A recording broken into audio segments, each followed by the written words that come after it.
You gonna learn something today. Hey, this is Damian Mimigrant of CaliSpinners. Day 16. My guide tree is saying it's not good to have the birds out right now. It's windy. So I was thinking about canceling the flying day today.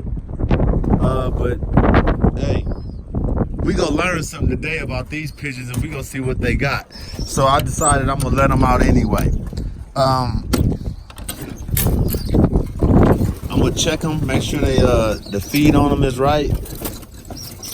I know I fed them up pretty good. So yeah, they still got a little feed in them, which is good. Just in case they get stranded out here for a couple of days.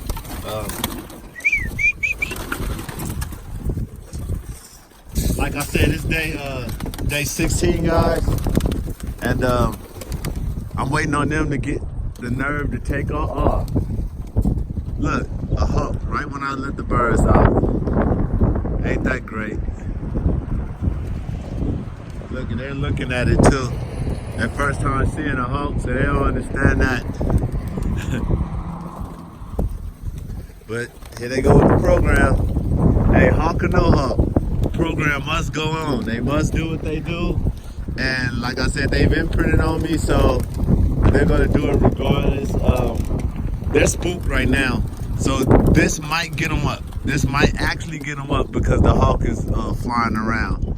I see the other birds over there flying. There's some commies over there flying. So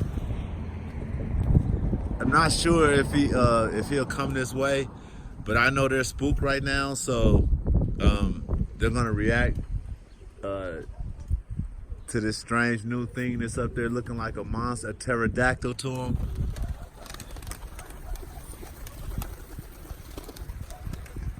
There we go, guys. They're ready. They want to do it. What I'm going to do is to encourage them to use more of their wings. We're at about, I want to say around 15, maybe 20 feet away from the cage right now, which is good. The further back you are, the more that they have to use their wings and the more that they decide to go in a different direction when they're coming out. So I want to take the tray back about maybe 40, 50 feet. And we're going to watch them from here and allow them to do what they do. And as you see, it forces them to jump. They have to go further. They have to use more wing. And this is encouraging flight at this time. If I continue to do this for the next couple of days, maybe 2 or 3 days, they'll take up on their own. And like I said, I felt a couple, and they still have feed inside of them, so they really don't have to listen to me. But because I started so young with the training and the program, that they pretty much it's like ingrained in them, and this is what they know. This is all they know. And when you imprint on them this early and get them to using their wings early, you can get a better grasp at controlling how you're gonna work with them as far as what you want them to do. Me, I just want them to get up and fly. I used to play tricks with them where I would teach them different stuff, but that was because I was just in the backyard by myself, not flying in competition, and it was fun to me to have, give me something to do. Everyone, like some guys like to ruin the birds by adding colors to them and degrading the performance. I tend to like to play tricks with the birds and have them follow me and do certain tricks and things like that. I'm not a big trapdoor guy. I like to have the large open door because I want all the birds in at one time. I kind of like I like the English setup of the cages. Just didn't have the space, but I have space now. So I'm gonna end up redesigning my cages so that the walk-ins, and I can actually walk in kit boxes and deal with my birds. I just haven't got around to it yet because I work 12 to 16 hours a day, so don't really have much time. I try to get out as much as I can. Lately, I've been blocking off this time right here, and sacrificing my sleep so I can get this video out for you guys. You guys hit the like button and hit the subscribe button for me. Make sure you tell your friends about the video. So if anyone's new to the sport that want to learn, I'm always available. If you leave a comment with your phone number, text me at my phone number on my website www.californiaspinners.com. I'll get back in touch with you. Share ideas with you, any advice that you may need. I'm there, and I'm available for that. Also, if you're having problems, or there's something that you quite don't understand, or you want to get a better understanding on your breeders, you can text me and send me the photos of the pairs that you have together, and I'll give you my advice on and my opinion on what I think you should do with them to see if you can improve the quality of the breeding, or the production rate out of the breeding. I don't feel like I know everything, but I have learned a lot dealing with this family, and the stuff that I learned has pretty much transcended over to other families, especially when they're cultivated. Guys, if you have a bunch of birds that aren't cultivated into a family, you have a lot of variables that won't add up. You'll have birds that are stronger, more into the fly. You'll have birds that like to roll more in your kit, and at that point, it takes work to adjust that kit, because some birds may, some days, some birds may need to be fed more than others. I had a beautiful picture of an individual feeding system for 20 birds. I'm gonna look in my archives to see if I can find that picture, because if I can get that guy to build me that feeder, it'll help out a lot, and I'll show you guys exactly how it works when you individually feed the birds. Because individual feeding, although it's time consuming, you can dial in each bird, and that's for guys that have like multiple families that they're dealing with, or they're trying to deal with multiple birds. Remember, whatever you put into your pigeons, you're gonna get out. So if you breed a roll down into your birds, eventually, once you start breeding close to the birds, or you try to make a family out of that bird, the roll down will come back. The roll down will come back, guys. We have a bird in our family that a lot of guys that deal with the Higgins and Reed birds know, called the grapefruit.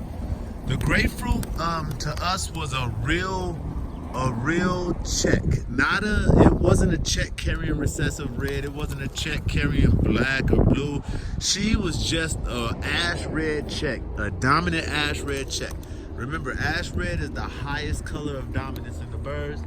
Check being one of the top patterns. You have T-check and then you have check. She was actually a check. She wasn't a T-check, which is the tight, almost solid color check. She was a open pattern red check, and she never, in the history of us breeding her, we had her for a while, she would not breed us any recessive reds or any red cells. She always produced checks, right? So what we did was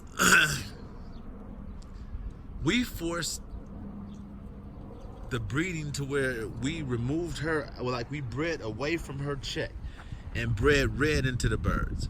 And I'll give you an example of one of her babies. Do I have any checks out of her?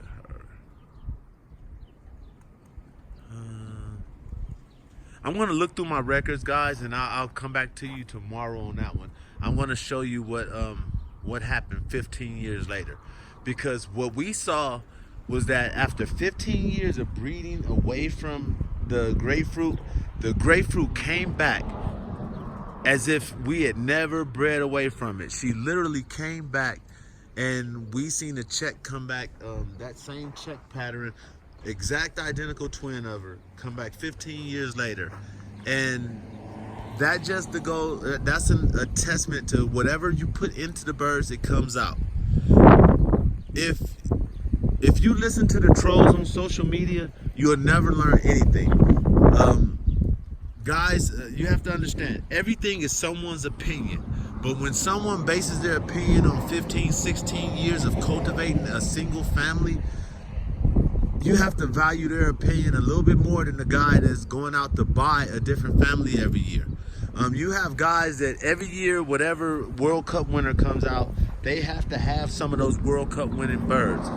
That's not how you establish a family. That is how you start over. And once you add a new bird, like if I was to take a bird and add it to this family, like I have a cock from High Def that he flew in, and I plan on breeding it, but I'm going to get a hen from him to breed it too, because I don't believe in taking just one bird from a guy, breeding it, and evaluating that one bird from that guy as a perfect example of what that guy's breeding. I've seen High Def birds roll. They spin to the true form of a Birmingham Roller. So when he tells you that he has a family, I've watched since 2014. I watched him develop that family, and it's made off of, I think, two birds. A red he calls Big Red, and a dun pepperhead hen. And those two birds made his family. He bred Big Red to that dun pepperhead and produced 22 blacks off that mating, and not one red. And I thought that was like phenomenally odd. Like I was amazed at it. But what it told me was that this is what the birds have behind them. Like you have to understand, when you breed a pair of birds and you see what's coming out of the nest and it's consecutive, then you get a gauge of what is there. So if you don't understand that, that's why I say text me, and we can start a group forum on information. You guys leave a comment and let me know if that's something that you would like. I'm on Facebook under California Spinners TV. I have a group there. If you look me up under California Spinners, there's a group there for you guys. The Pigeonhole is my Facebook name for my pigeons.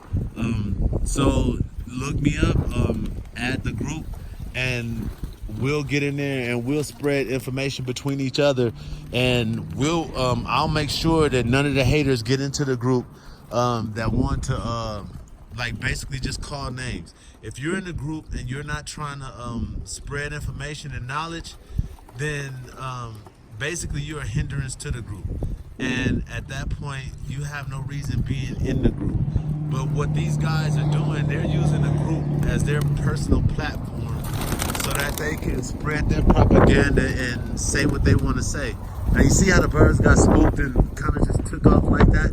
This is what's going to happen, and eventually they're going to take off and start flying. And this is why I said the next couple of days were important as far as making sure they ate enough, because I don't want them hungry. I don't want them, well, they're always hungry and begging. Remember, birds will always act as if they're hungry. I don't care if you have their pouch full and they're throwing up the feed. They will act like they're starving to death when you walk up to that tray. They're professional beggars. Believe me when I say this. They're professional beggars.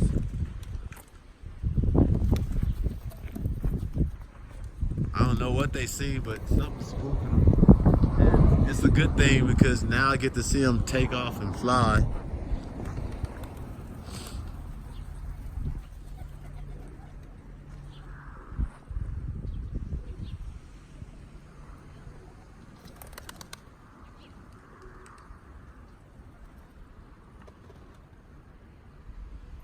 And you see it, guys. They're starting. Like, this is the first phase of getting them up. They're getting spooked. Something's out here. I know we seen the hawk earlier. I gotta watch them, and they'll usually tell you what a hawk is when they cock their eye up to the side, or their head up to the side, and they're looking up. They're looking for the hawk. And if they see something like this crow that's coming up right now, to them that's still that hawk. They never seen that crow either. So that crow to them is that hawk, because they didn't get the up close visual of that red tail that was out here. And that's what's spooking them right now. I'm watching them, and you see their heads turning, and they're looking around. They're trying to figure out what if the pterodactyl is coming back, fellas. So that's a good sign, because eventually, like the next couple of days, they'll get edgy and they'll end up taking off. And like I said, if you really want them to get on the fly, you can flag them. If you guys want me to flag them in the next couple of days, leave a comment saying flag them, hashtag flag them. If I get enough hashtag flag them, I'll scare them up and make them. I'll make them start flying, guys. But that's not my actual practice, so it's something that I don't do. So I just, but for guys that want to see if they're actually homed and ready to fly, go ahead and leave the hashtag flag them, and I'll flag them up. Let me see. Depending on how many hashtag flagums you leave by Thursday, I'll do it Friday. Today is Wednesday, guys. So you have today and tomorrow to hashtag flag them, and I'll flag them up Friday. I'll make me a little flag and I'll flag them up Friday. But back to cultivating a family. When you add any new burden to your already established family, you are in turn starting over almost at square one, because you have to learn what the effects of adding that bird to your family was.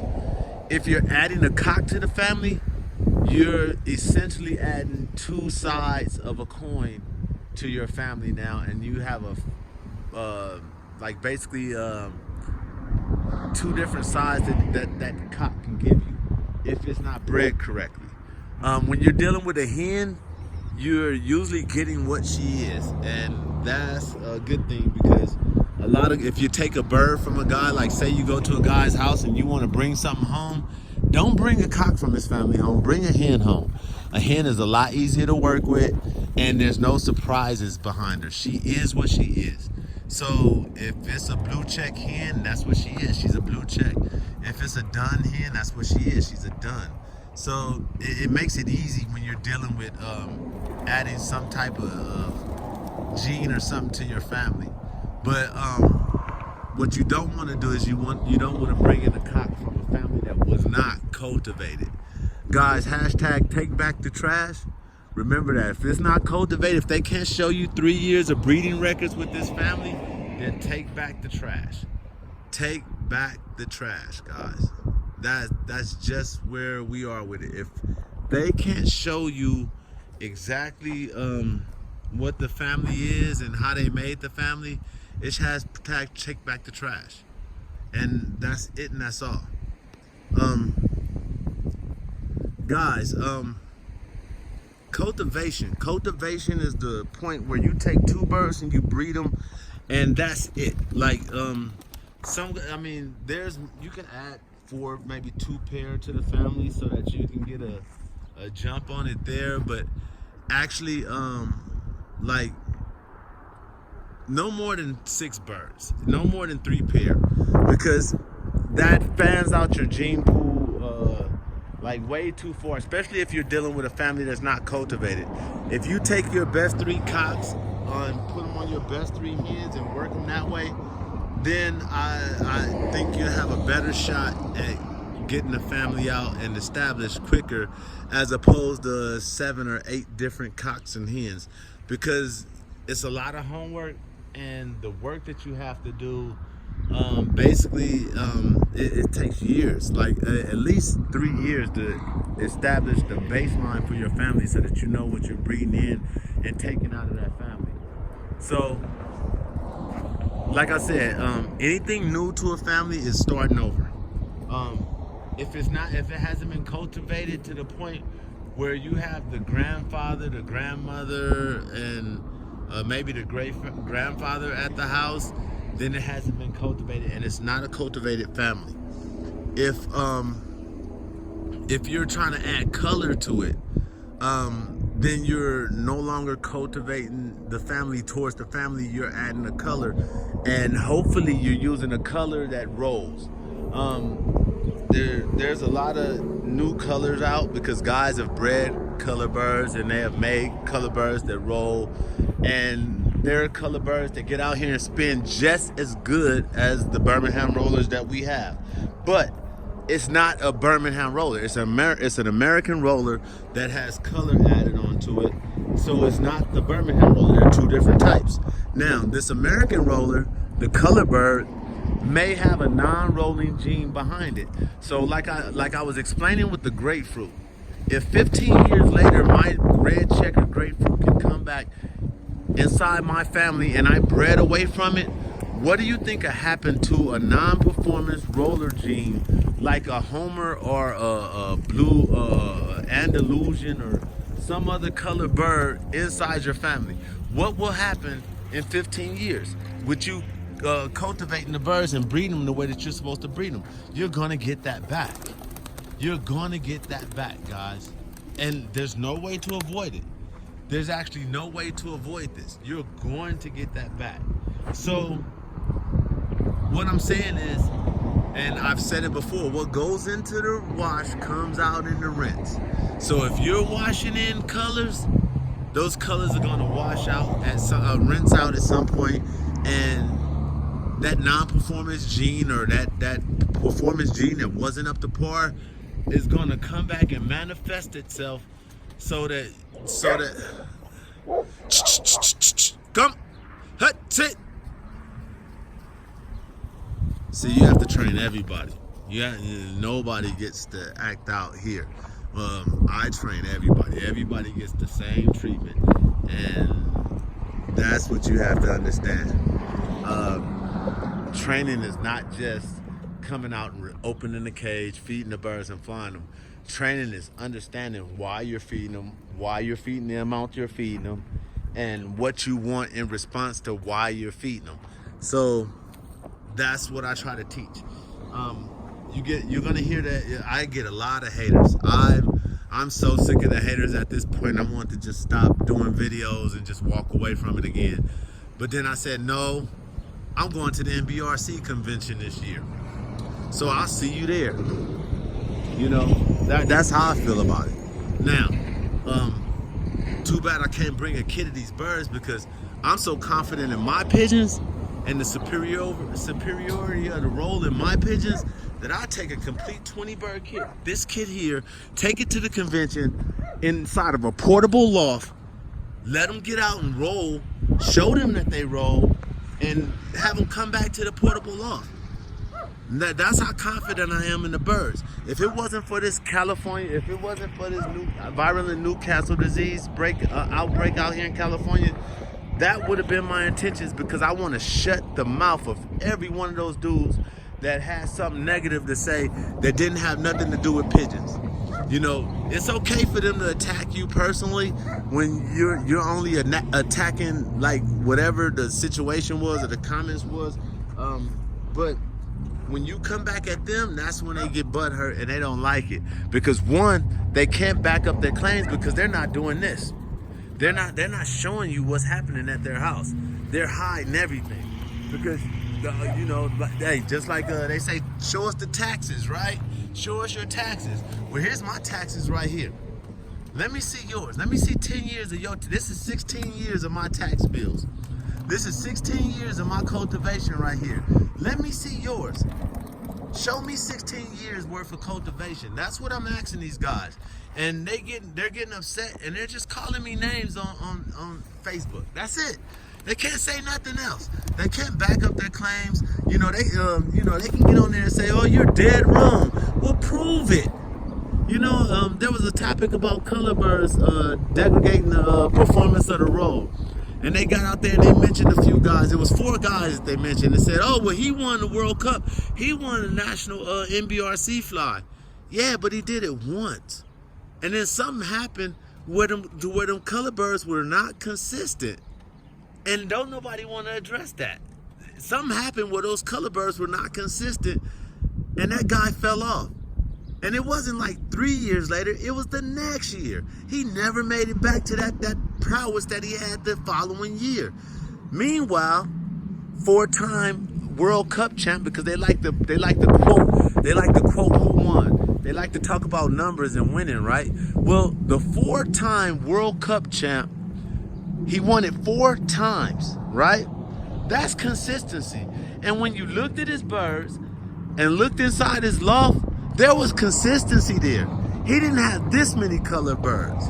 Now look at the variants I have. Look at the variants I have. You see reds, you see red self, red checkers, blue checkers, black selves, lavenders, red grizzles, blue bars. You have every spectrum of the rainbow in my birds. I carry every pattern of bird. I carry every pattern of bird, right? This is in my gene pool. This is what my birds carry. So I deal with it. But I can cultivate these down to just black and red. I can cultivate these down to just blue bars. I can cultivate this family down to just checkers. Because I have the means and the understanding to do that and still maintain the quality roll that I had from all the other colors in my birds and lock it into one specific color or pattern and roll with that. But I like the variance in colors because, like everybody else, I like color birds too, but I'm not gonna go outside my family to make it. I can show you how to make a lavender. I can show you how to make a cream. I can show you how to make any color that you want that exists in these birds just by mating them a certain way. And guys can't tell you that. They're gonna have to go watch a video, and then once they watch the video, they're gonna have to understand what they watched on the video in order to regurgitate the information that I can give you firsthand just from the knowledge of me breeding these birds. That's it. So when I make a bold claim like that, I'm asking that you dispute that claim with facts. Don't call me sissies, punks, cowards, and all this other stuff that you think you can come up with. Call me by the genetic code that's gonna dispute what I said. If not, be quiet, sit back, and enjoy the show. There's no reason for you to be talking if you can't state facts. You can't just sit up and tell me that I'm wrong just because you want to. When the records show, analytics is the coolest thing in any sport. Analytics mean that you go by the numbers, right? Well, in California, you can't win a World Cup. In California, you can't win a fall fly. In California, the average score is around 60 points. Total average score. Just in my area alone, it's 50.64 or 46 or something like that. So these are analytical numbers. So I'm looking at my kit and I'm saying, okay, guys, in order for me to be competitive in my area, I need you guys to average 50.46 points or more. That's in order for me to be competitive. So I know those numbers. I've scored 50 points before. I think it was like 2016 or 17 when I was flying with High Desert.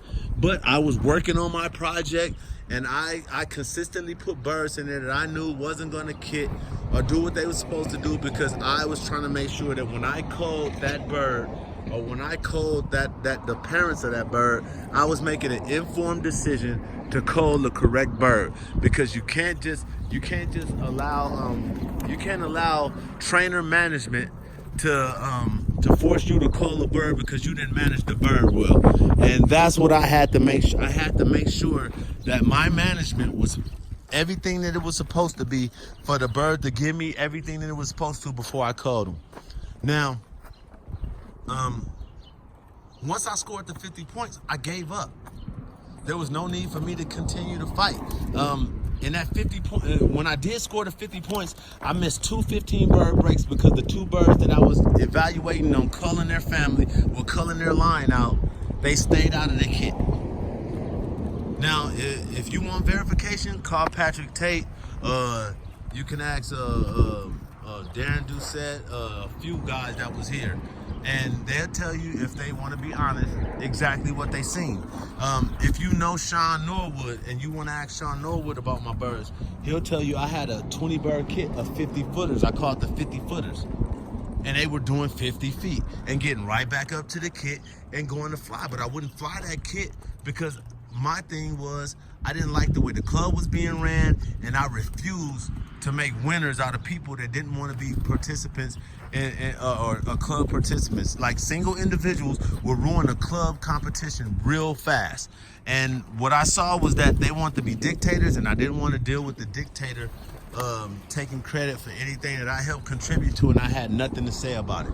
So I sabotaged myself and made sure that they could see that I was progressing and doing what I was supposed to do as far as getting the birds ready. But hey, I had my own agenda at the time, and I was trying to separate myself from certain individuals that was not morally sound, and that's why I stepped away from the pigeons altogether. Now,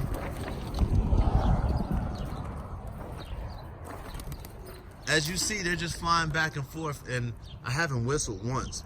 I'm about to put my hand down and tell them I want them to come here. So I'm shaking my hand right now, and I'm calling them over. And because I haven't put feed down there,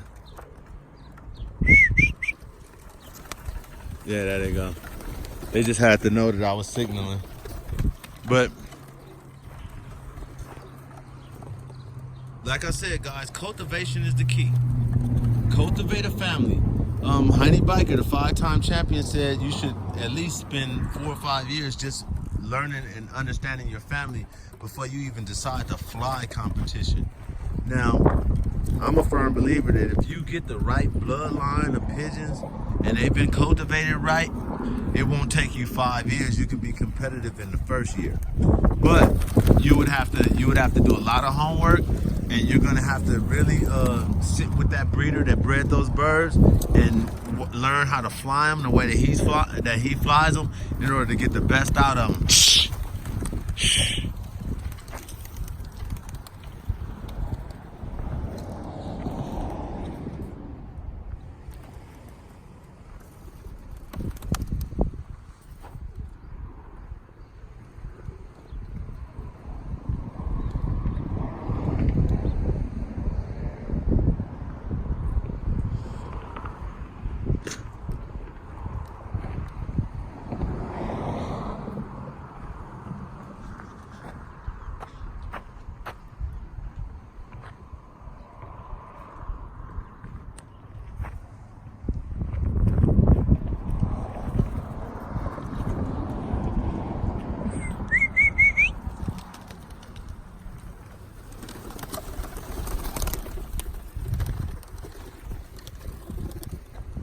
Let me see if I can get something out. I'm about to back up, see if I can get them to follow me over here a little bit.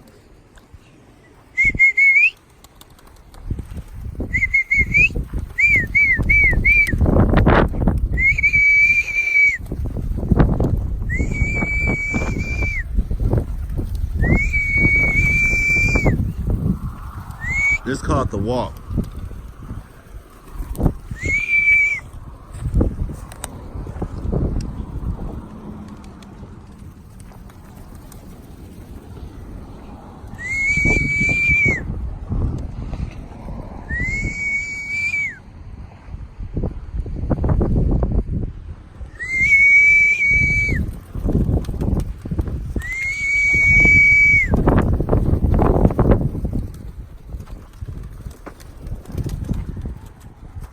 When I see a bird popping like that, the way he popped up on me, that bird's ready to start rolling. He just needs to get there.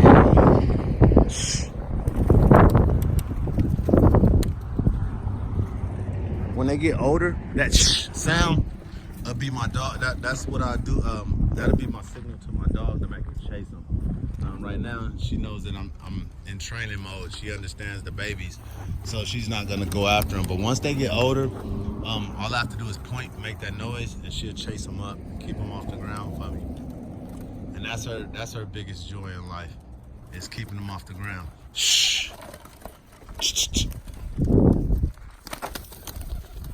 So it works both ways. They both get to understand what that means. They know that it means move, get out the way, because here she comes. Now I'm gonna walk them this way right quick, see if I can get them to follow me over here. And I'm gonna go over by my gate and see if I can get them trail over here. You see how they're watching me?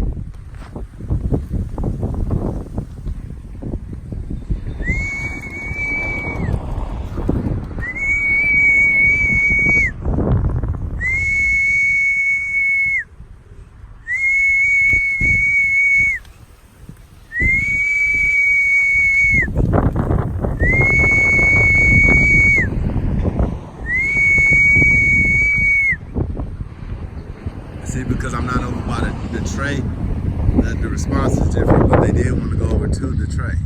So it's a little tricky when you try to walk them. I have to move the tray over this way for me to get them to respond in this direction, basically. All right, guys, before the wind get too bad and I got to get me some sleep, this is Damian Mimic Randall of CaliSpinners. Hey, please make sure you hit that like button and hit that subscribe button, and make sure that that you hit that notification bell, so when I go live or when I start recording, you guys can actually get notified that I'm live and online, or that I posted a new video. Don't forget to hit that comment box, and in the comment box, #flag 'em. So if you want me to flag them, if you want me to flag the birds up and get them to fly on Friday, comment #flag 'em. #flag 'em. And remember, if the bird's not doing what you want them to do, and if you can't train them to do this, which is an intelligence test on the birds, if you can't get your birds to do this, then take back the trash. #take back the trash, guys. Hey, quit dealing with these guys out here. And believe me when I say this, the reason that guys are calling people paper chasers and pedigree chasers is because they're hiding something inside the wash. They're hiding something that they done with the birds, and they don't want you to know. A pedigree tells you what the breeder done with the birds. If you want AKC bred pigeons, if you want AKC bred champion Birmingham Rollers, then you go to the AKC breeders. If you want mutts that you can get at a discount, then you go to the pet shop, or you go to Petco or PetSmart on pet adoption day, or you go to the shelter and you adopt you some pets. And I mean, guys, I tell you all the time, well, what that has to do with anything? It has something to do with quality. It has something to do with quality, and it has a lot to do with performance. The performance is the guarantee that that breeder took his time to breed the birds. That's all that is. If a guy sits down and writes, has time to memorize what he bred, let alone write out a pedigree for you, he took his time, and he's more.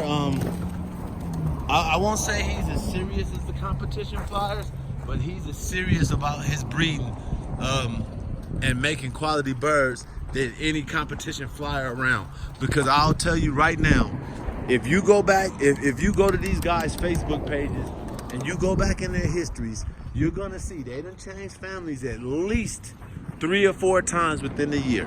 Well, not that year, but 3 or 4 times within a 5-year stretch. They have changed families, or opted to do something different with their pigeons every time.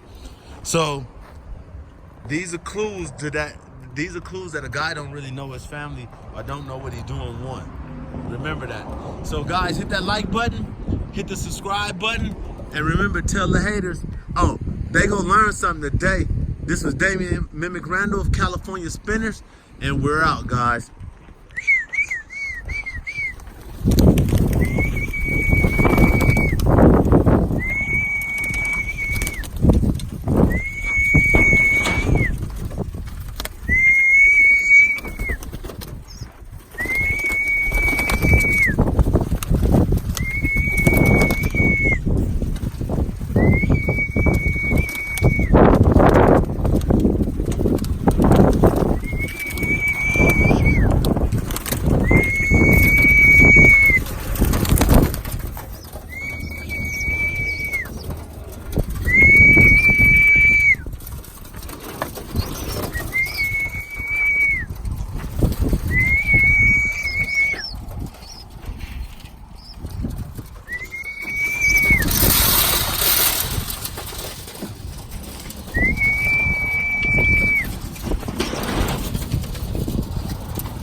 know I'm still recording, guys.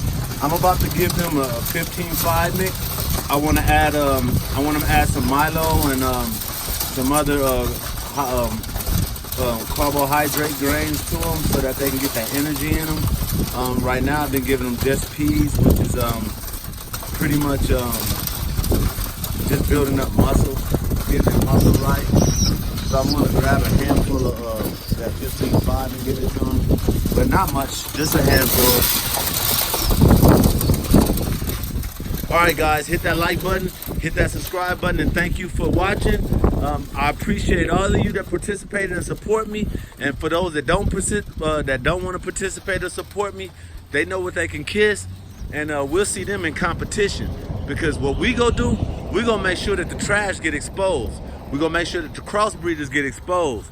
You know, so if you got something in your family that don't belong, I'm coming for you. If you've been talking a lot of mess on Facebook, I'm coming for you. So go ahead and write it up, chalk it down, take a picture. I don't give a, because I'm coming for you. And I said it here first and you heard it. So when I start posting my videos, because we can't fly here in California, you just do the same. And then if you have something to say, just post a video. Don't say nothing. Let your birds do the flying. Let your babies show how intelligent they are. You can't, then don't say nothing. Keep them dumb birds where they belong. Inside the cage. Or in the trash can, wherever you keep them. Thank you. California Spinners, Mimic, Damian Randall, I'm out.